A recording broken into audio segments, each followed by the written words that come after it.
예, 안녕하십니까. 배성민입니다. 자, 이번 시간에는 사전 예방 원리 이제 조금 정리를 한번 해봅시다. 사실은 이게 조금 뭐라고 할까요? 제 탓도 있는데 좀 체계적으로 설명을 좀 못한 부분이 있어가지고 아마 여러분들도 어, 사전 예방 원리가 뭐다라는 거는 어느 정도 이해를 했지만, 그래서 어쩌란 말이냐. 또 사전 예방 원리를 어떻게 하라는 얘기냐, 어떻게 적용하라는 얘기냐. 이제 분명히 그런 좀 느낌이 들 겁니다. 이제 오늘은 조금 요약을 한번 해볼게요. 예, 아마 지금까지 내용을 조금 이해를 못했더라도 괜찮습니다. 이제 아마 오늘 제가 하는 이야기를 여러분들이 조금 듣고 나면은, 이게 조금 무슨, 조금 무슨 말을 하고 싶은지를 여러분들이 이제 조금, 감을 좀 잡을 것 같아요. 그러니까, 이렇게 생각을 해봅시다. 여러분들이 이제 정책을 실제로, 만들고 실행하는 사람이라고 한번 해봅시다. 자, 그러면은 사전 예방 원리를 적용을 한다고 했을 때, 구체적으로 어떻게 하라는 얘기냐, 도대체. 사전 예방 원리를.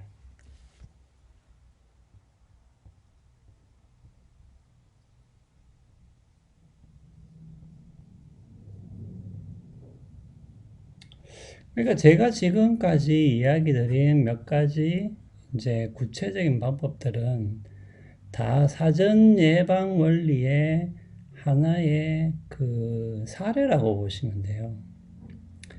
자, 그러면은 이런 거잖아요. 여러분들이 이제 뭔가 이제 정책을 만들고 실행을 해야 되는데, 실제로 여러분들이 회사에 가도 마찬가지입니다. 여러분들이 어떤 조금 이제 뭔가를 결정할 수 있는 직급에 올라갔을 때는, 뭔가 예상을 해야 돼요, 예상을. 뭔가 예상을 하고, 그 예상된 어떤 몇 가지 시나리오 중에서 어느 것을 선택할지, 이런 것들을 여러분들이 실제로 결정을 해야 됩니다. 결정해야 되는데, 지금 사전 예방 원리라는 것도 마찬가지죠. 이것도 지금 우리가 기후 변화라는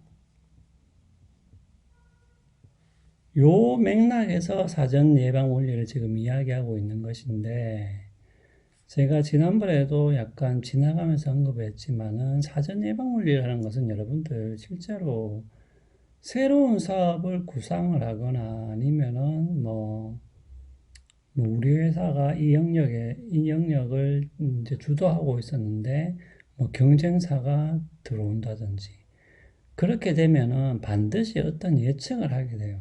예측을 하는 수밖에 없어요. 그리고 예측을 한다는 얘기는 어떤 특히 예를 들면은 회사에 큰 손해가 되는 어떤 일들이 과연 일어날 것인가? 그러면 그 일들이 일어날 수 있는 몇 가지 경우들을 예상을 해보고 거기에 확률을 추정해보고 이런 작업들을 하는 수밖에 없는 것이죠. 지금 기후변화도 마찬가지입니다. 우리가 기후변화라고 했을 때 다른 이제 여러 가지 과학적인 이야기들, 윤리적인 이야기들 이런 것들을 하지만은 실제로 우리가 정책을 어떤 입안하고 집행하는 과정에서는 사실은 사전 예방 원리가 굉장히 중요하게 작용할 수밖에 없어요. 왜냐하면은 기후 변화의 영향이라는 것은 앞으로 닥칠 미래인 것인데 문제는 이것이 재난 수준, 재난을 유발할 것 같다는 게 지금 문제인 거잖아요.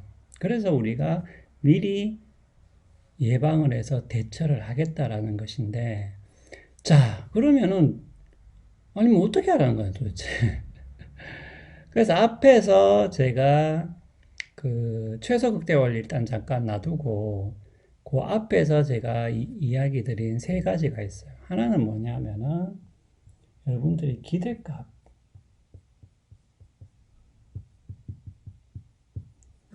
두 번째는 사회적 여파.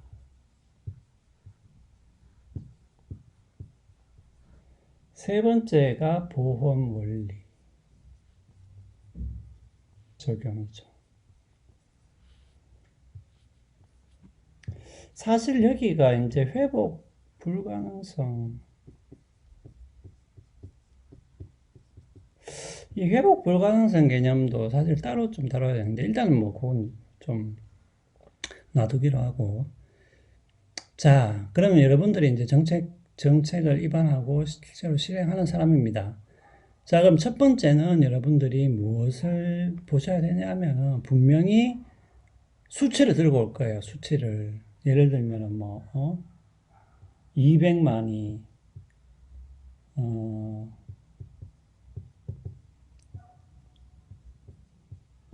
죽을 확률이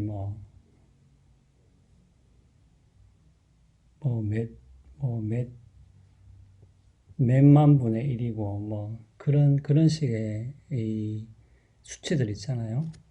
예. 그 다음에 400명이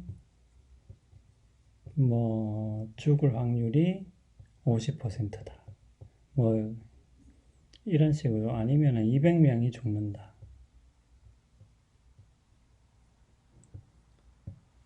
그러니까 이렇게 만약에 수치를 들고 왔을 때, 이건 어떻게 보면은 예를 들면 200만, 만분의 1이라고 하면 되겠네요.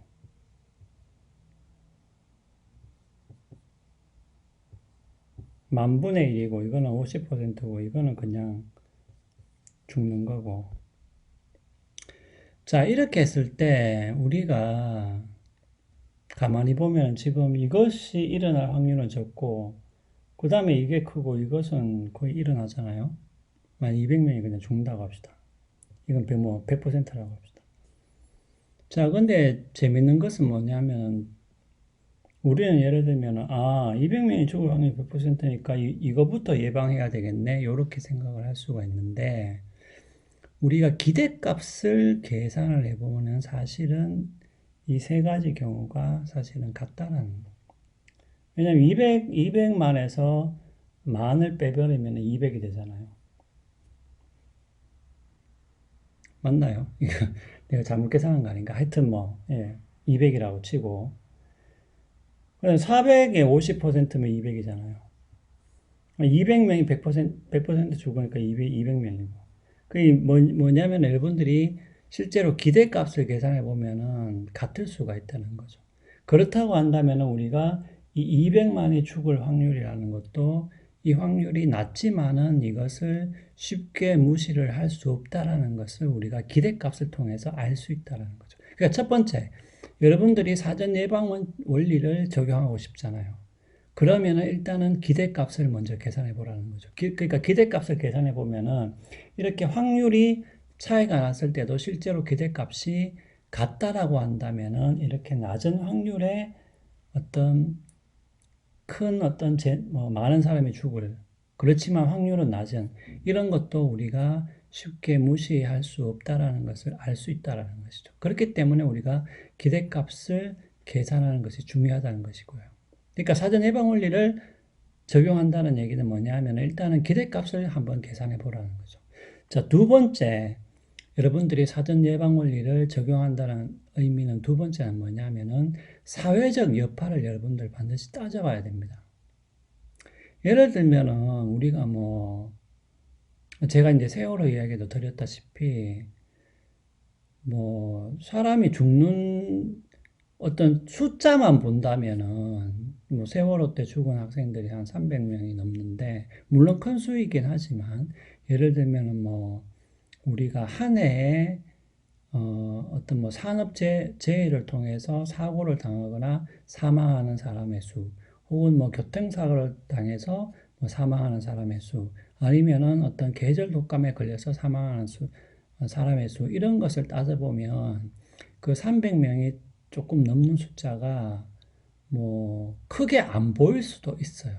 하지만은 여기서 중요한 것은 뭐냐면은 어떤 사건 같은 경우에는 그것이 가지고 있는 사회적인 여파라는 게 있다는 거죠.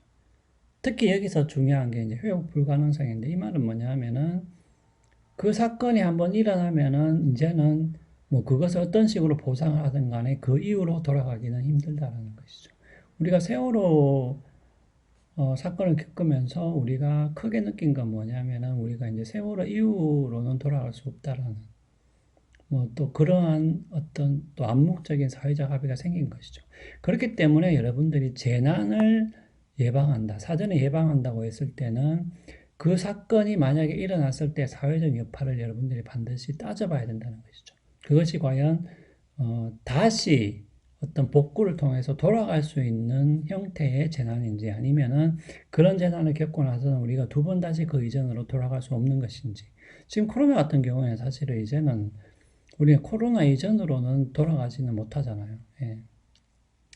그렇기 때문에 이러한 재난의 우리가 예상되는 재난의 성격을 따져야 된다는 것이고 세 번째 사전 예방 원리를 적용한다는 것은 바로 보험의 원리를 한번 적용해 보는 것이죠.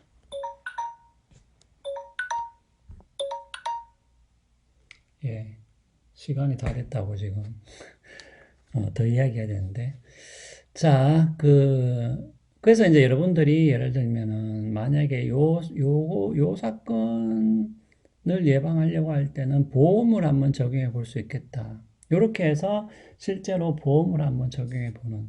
그러니까 요런 것들이 뭐냐면은 사전 예방 원리를 적용하는 하나의 사례들이라는 것이죠. 그러니까 첫 번째는 기대값을 계산해 보고, 두 번째는 사회적 여파를 따져보고, 세 번째는 여러분들이 보험의 원리를 적용해 보는 겁니다. 자, 요 세 가지 말고, 그러니까 요 세 가지를 합쳐서 이제 제가 그 지난 시간에 이야기 드렸던 게 바로 최소 극대화 원리인데, 근데 여기서는 제가 한 가지 이야기를 안 한 게 있어요. 그거를 이제 합쳐서 바로 이어서 한번 이야기해 보도록 하겠습니다.